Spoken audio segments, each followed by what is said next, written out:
Congress party 70 साल में कुछ नहीं किया। 70 साल में हम कुछ नहीं करते तो मोदी जी आप प्रधानमंत्री नहीं बनते थे, शाह साहब आप होम मिनिस्टर नहीं बनते थे। हमने किया, इस देश के संविधान को बचाया, इसलिए आपने उस कुर्सी पे बैठा है। लोकतंत्र को हमने बचाया, इसलिए वहां पर आप बैठे हैं। जवाहरलाल नेहरू जैसे व्यक्ति संविधान और लोकतंत्र के तहत चल के उन्होंने सब कुछ किया। एक आदमी को भी उन्होंने नहीं सताया, उल्टा उनके वाजपेयी भी तारीफ करते थे, इंदिरा गांधी जी का, नेहरू जी का।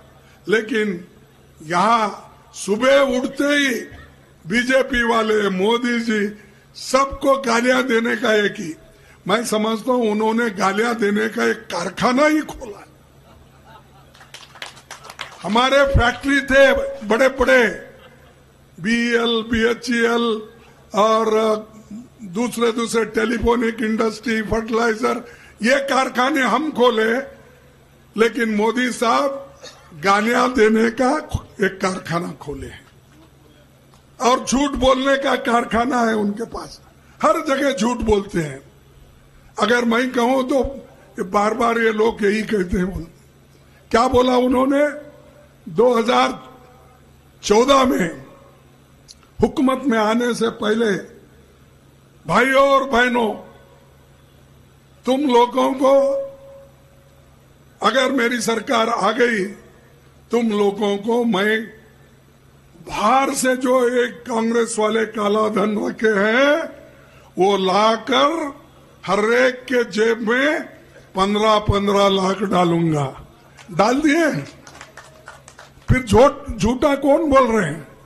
कौन झूठ बोल रहे हैं? आप बताइए। मोदी झूठ, या मोदी झूठ बोलना या नहीं तो तुम झूठ बोलना, लेकर चुप बैठे होंगे। नहीं ना, तो मोदी झूठ बोल रहा है।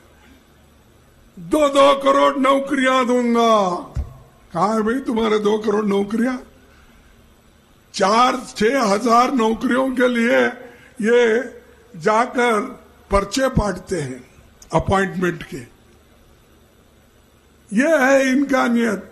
2 करोड़ नौकरियां नहीं, ये भी झूठ बोले। अगर हम बोलते हैं कि ये झूठ बोलते हैं, झूठ का सरदार है, तो आप हमको टीका करते हैं। किसानों का दाम दुप्पट करेंगे, किए क्या?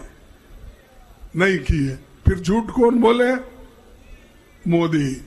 मोदी झूठ बोलते हैं, इसीलिए हम क्या बोलते हैं, ये झूठ के सरदार है। झूठ बोलने के लिए ही उन्होंने शायद कसम खाई होंगी, मैं कहीं भी जाऊंगा झूठ बोलूंगा।